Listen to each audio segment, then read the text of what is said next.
talk to a little bit early. Thank you for this opportunity to be here.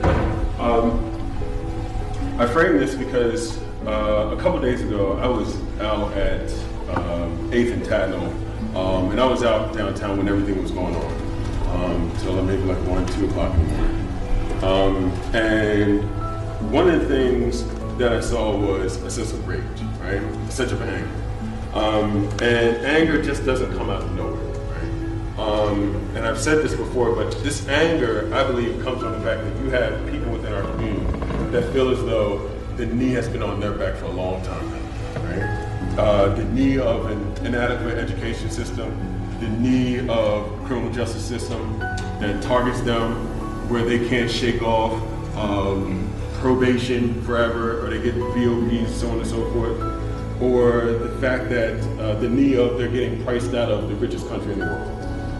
And I think that we need to hear from you, Vice President Biden, as you move forward about what is your plan around these things. And I'm very familiar with your Lift Every Voice plan, but I want to in particular hone in on the economic fact of it all, right? Because as I said, you know, and as you even said in your plan, the Lift Every Voice plan, Black families have 10 times less the wealth of your average white family, or your typical white family at the median.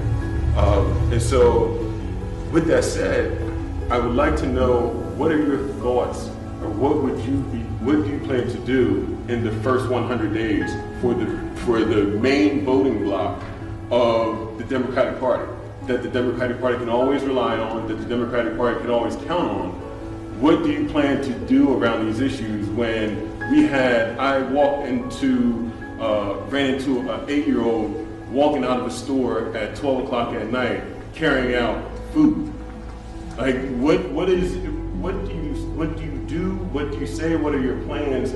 I've read, and I've certainly read the 10, 20, 30 legislation that Representative Clyburn is pushing forward. But I would also add that that does not touch as many of our cities in our urban areas. And so I mimic Senator Brown, where I speak about this idea that what are we going to do beyond that? And then also, I know Senator Booker has the reparations bill in the Senate, and I know Sheila Jackson Lee is now leading it in the House. What are your plans around that? Because as I said before, the Black people in this country have been lock in step with the Democratic Party, and we have to make sure that we're able to get something back for the vote that we give, because a vote is a transaction, and we're giving you our vote, and we're hoping for something in return, just like any other group does the exact same thing. So I thank you for your time, and I look forward